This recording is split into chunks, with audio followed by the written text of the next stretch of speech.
Hello, welcome to the EPG Pathshala.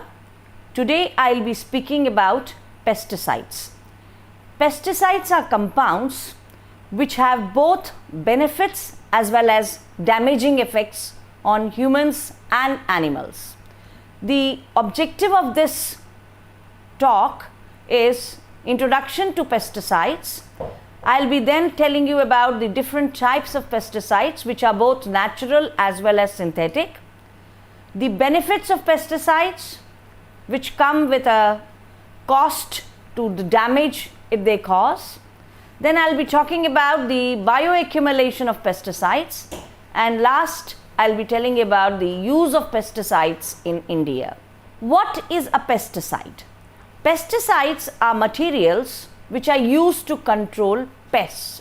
A pesticide may be a chemical substance, a biological agent, it could be a virus or a bacteria, an antimicrobial agent, a disinfectant or a device. These chemicals are both natural as well as man-made. We can classify the pesticides as insecticides which work against the pests, fungicides which are against the fungal disease, molluscicides against the snails and slugs, rodenticides are specifically used for rats and mice. Then we have the pesticides against fish, the nematicides against roundworms, the herbicides against unwanted plants, the avicides against birds, the algicides against algae, the bactericides against bacteria, and last of all the miticides which are against the mites and ticks.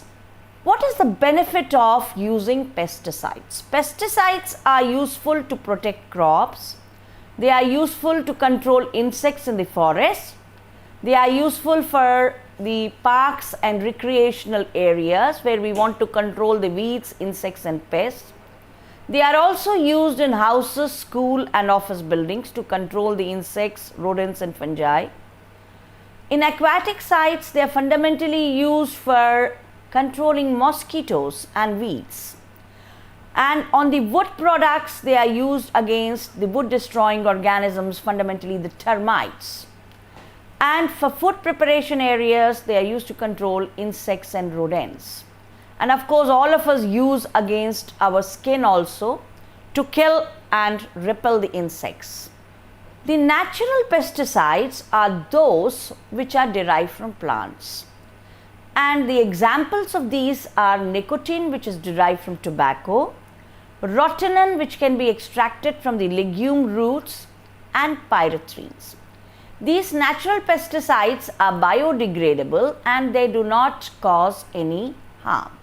Synthetic pesticides first came into picture immediately after World War II, and farmers used synthetic pesticides to control insects in their crops and increase the farm yields.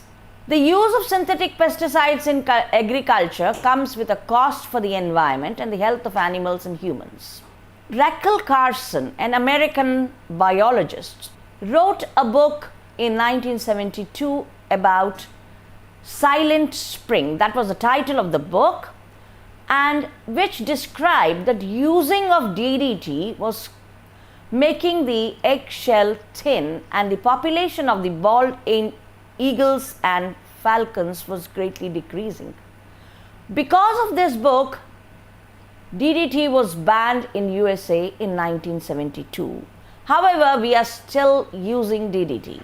The different types of synthetic pesticides are, they can be classified into insecticides which are against the insects, the fungicides which we use against the fungi, the fumigants, the herbicides and the insect repellents. The insecticides are further classified into organochlorines. These are those compounds in which the organic compounds the hydrogen has been replaced with a chlorine, and the common examples being DDT, aldrin, endrin, clodane and lindane, which is also called as BHC. These pesticides, when they are exposed to sunlight and rain, they quickly break down into less toxic materials. But there are certain pesticides which persist in the environment, and they remain toxic to fish, animals, and humans for many years. These pesticides are called as persistent pesticides, and they can bioaccumulate their toxic effects, multiplying as they move up the food chain from plants to animals to humans. The characteristics of these persistent pesticides are they have got a very low water solubility. They can bioaccumulate and they can travel very long distances, and they remain in the environment for a very long time. They are lipophilic and they may even produce toxicity in humans. The second class is organophosphates. Organophosphates are non-persistent and they do not bioaccumulate in the food chain. So in this respect, they are better than organochlorines. However, they are much more toxic to humans than organochlorines. The most common organophosphates are malathion, parathion, and chlorpyrifos, which have a sulfur rather than an oxygen bonded to the phosphorus. The next class is carbamates. Carbamate pesticides are widely used because they are more biodegradable than the organochlorine pesticides, and they have lower toxicity than the common organophosphate pesticides. Carbaryl is widely used as an insecticide in gardens and lawns. Carbofuran has high water solubility and it acts as a plant systemic insecticide. Then comes the class of herbicides.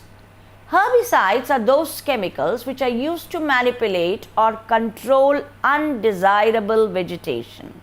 And the potential effect of these herbicides is influenced by their toxic mode of action, their method of application. They may be classified on the basis of selectivity. They are selective herbicides and non-selective herbicides.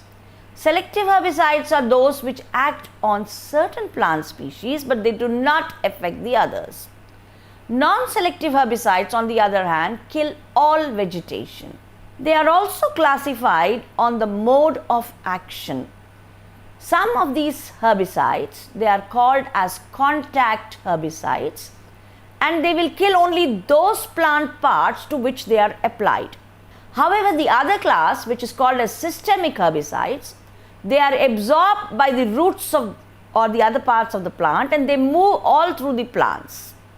They can be also classified on the basis of time of application as pre-plant herbicides, pre-plant emergence herbicides, and past emergent herbicides. The pre-plant herbicides are those which are applied before planting the crop, and the pre-plant emergence herbicides are those which can be applied before the emergence of the weeds.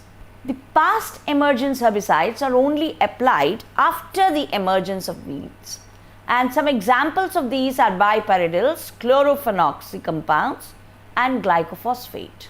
These pesticides, they have a very specific property which is called as bioaccumulation. Bioaccumulation is the process by which the concentration of these pesticides in an aquatic organism achieves a level that exceeds the level in water because of the chemical uptake through all possible routes, which includes dietary absorption, transport across the respiratory surface, dermal absorption, and inhalation. Bioaccumulation is a combination of chemical concentration and biomagnification. Biomagnification increases the concentration of pollutant from one link in the food chain to the another. In order for the biomagnification to occur, the pesticide must be long-lived, mobile, soluble in fats, and biologically active. If the pesticide is short-lived, it will be broken down and before it can be dangerous. DDT is a classical example of biomagnification. The phytoplanktons in the aquatic system where the DDT is applied, they may have only a concentration of 0.025 ppm. Then these are eaten up by the zooplanktons and the concentration increases to 0.123 ppm. which are then eaten by small fish, and the concentration becomes 1.04 ppm. And these small fish are eaten by the larger fish, where the concentration goes more than 4.8 times. And these are eaten by the fish eating birds, and the concentration becomes as much as 124 ppm. So this is a classical example of biomagnification.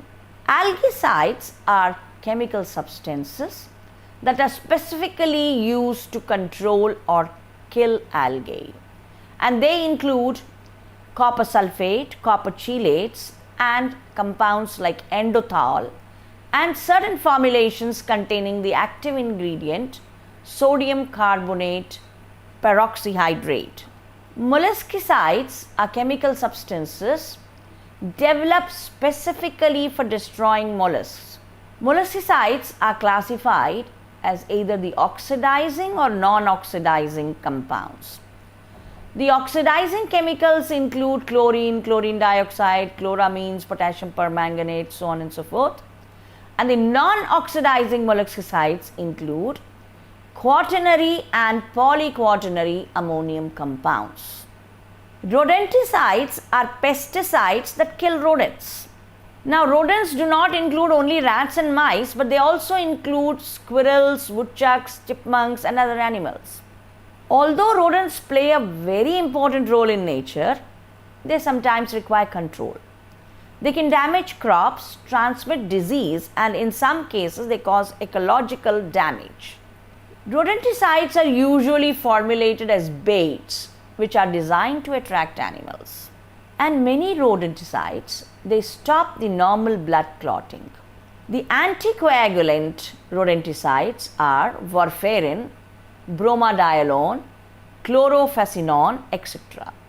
And the non-anticoagulant rodenticides are zinc phosphide and strychnine. Now, what happens after pesticide application? We have a whole lot of advantages as well as disadvantages. The advantages being they control specific pests, they degrade to harmful compounds, they move to the target area such as roots, and they increase production. But as I told earlier, the pesticide application comes with a cost. That means there are certain disadvantages also. They contaminate air, water, and soil. They persist in the environment, and they injure the non-target plants and animals also. They contaminate food, and they affect the non-target vegetation and microorganisms. The damaging effect of pesticides on humans can be both direct as well as indirect. The pesticides and their degraded products move into the atmosphere, soil, and rivers, resulting in the accumulation of toxic substances and thus threatening human health and environment. The nervous system of the insects and humans has common characteristics. Therefore, pesticides targeted at the insect nervous system can affect the human in the same way. Some people are more at risk than the others depending upon their age, gender, and individual sensitivity. How can these pesticides enter the body? The major routes of exposure are ingestion, inhalation, through eyes, and through dermal absorption, that is through the skin. The symptoms of acute pesticide poisoning, they vary with the type of pesticide and the method of exposure. The symptoms may appear almost immediately after exposure, or they may appear in a few hours. The direct impact, as I told just now, are by ingestion, inhalation, and dermal absorption. They are vomiting, diarrhea, abdominal pain, asthmatic attacks, upper and lower respiratory tract irritation, dermal and ocular irritation. What are the roots of pesticide contamination? The pesticide contamination may be through food. Pesticide residues in food commodities are much more higher than water and air. Contamination of fruits and vegetables may result from treatment as well as improper use of pesticides. Some pesticides are soluble in water, so they get distributed in fruits and vegetables. The other route is through water. Pesticides are found in every source of water, including rain and groundwater. And they may reach the water through various sources. They may percolate or leach through the soil. They may be carried as a water runoff. They may be spilled accidentally or through neglect in water. Streams and rivers are frequently more polluted than groundwater and more near the areas with substantial agricultural and urban land use. Soil can also be contaminated with pesticides, and pesticides may enter the soil via spray drift during foliage treatment, wash off from treated foliage, or from treated seeds in the soil. Some pesticides, such as fumigants and nematicides, are applied directly into soil to control the pests and plant disease. Air contamination is also one of the routes by which pesticides contaminate. Pesticides drift across when the pesticides are suspended in air, as particles are carried by wind to other areas. Volatile pesticides applied to the crops will volatilize and they are blown by the winds to nearby areas, posing a threat to wildlife. Droplets of these sprayed pesticides can stick to the particles in wind like dust and pollen, and they can be deposited on non-target areas. Pesticides also affect beneficial microorganisms. Pesticides in soil hinder nitrogen fixation, and they cause this by reduction of the symbiotic chemical signal, which results in reduced nitrogen fixation and thus reduces crop yields. Insecticides like DDT, methylparathion, and especially pentachlorophenol, they are found to interfere with the legume rhizobium chemicals signaling. Now, pesticides came to India in 1948. DDT was first imported to control malaria and BHC for locust control. Then India started manufacturing pesticides with manufacturing plants for DDT and benzene hexachloride in the year 1952. And by 1958, India was producing as much as 5,000 metric tons of pesticides. Currently, India is the largest producer of pesticides in Asia and ranks 12th in the world for the use of pesticides. Although Indian average consumption of pesticide is far lower than many other developed economies, the problem of pesticide residue is very high in India.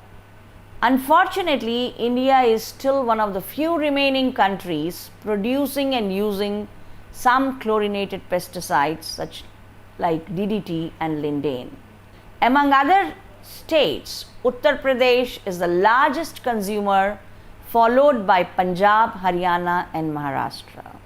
So to summarize, pesticides are very useful if they are used properly, both to control the pests as well as for Indian economy in the sense of increased yields in agriculture. However, they must be used with caution because they have damaging effects not only on the target organisms but also on animals and humans. These are few suggested readings which you may have a look. Thank you.